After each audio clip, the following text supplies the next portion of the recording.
The Eastern States record for speed on a half-mile dirt track fell on Saturday when James Benedict of Katonah, piloting a Benedict Special equipped with a Duesenberg motor, whirled the mile in 1 minute 7 and 1/5 seconds, causing a thrill in the ranks of more than 5,000 persons who crowded the grandstand, overlooking the Henry Clay track and rail fences alongside of it. Benedict, besides breaking the record, was one of the bright stars in the gathering of Speedway Kings at the 5th day of the Orange County Fair. One accident in which James Oliva of this city was injured, not seriously, marred the afternoon's racing. The accident in which Oliva was injured occurred just before the second heat of the 10-mile race. Oliva was acting as mechanician for W.T. Comerford of New York City, the driver of a special car, a Stutz chassis equipped with a Marquette Buick motor.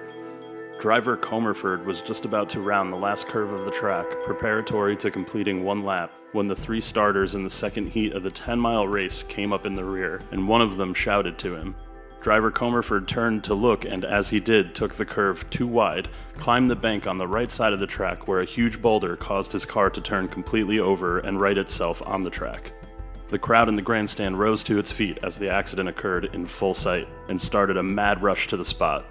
Comerford was able to pick himself up, having been but very slightly cut and scratched, but Oliva lay on the track, groaning in pain. The emergency ambulance came immediately to the scene, and the injured man was removed to Thrall Hospital, where it was found that he had suffered a contusion of the back.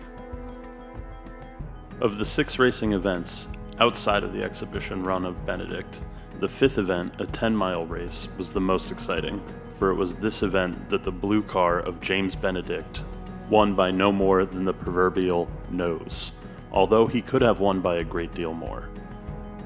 This race, because of the number of entries, was run in heats of 3 miles each, the first in which there were 4 starters: W. Albertson, driving an Albertson Special, J. Davidson, driving a Mercer Special, George Crummy in a Buick Special, and James Benedict in the Benedict Special.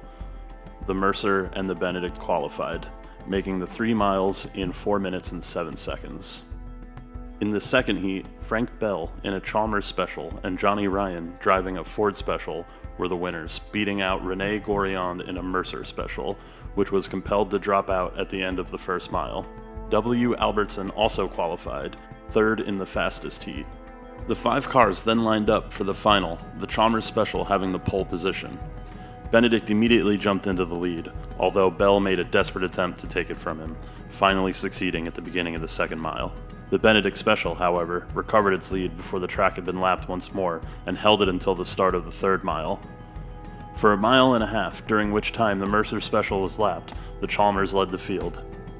Benedict, knowing that he had the fastest car, was inclined to allow the Chalmers to pick up on him, after which it would again take the lead. Chalmers continued to set the pace until the 20th lap. At the beginning of the last 8th mile, the Benedict started to make up its lost ground, and as it did so, the Chalmers driver gave his car everything it had, with the result that the 2 cars came down the straightaway to the wire as close together as was possible. It looked for a few seconds as if the blue car was going to lose, and the crowd in the grandstand rose to its feet and began to cheer. Within a few yards of the wire, with both cars going their best, the Benedict began to forge ahead, although very, very slowly. Then, in a sudden burst of speed, the 2 cars crossed the wire, with the Benedict leading by less than a half car's length. This year's innovation in automobile racing for the Orange County Fair proved a success in every way. There was a record crowd in attendance, and the racing was of fine quality, considering the track. Mr. Murphy was heard to state that in another year, provisions would have to be made to take care of a much larger crowd than that present on Saturday.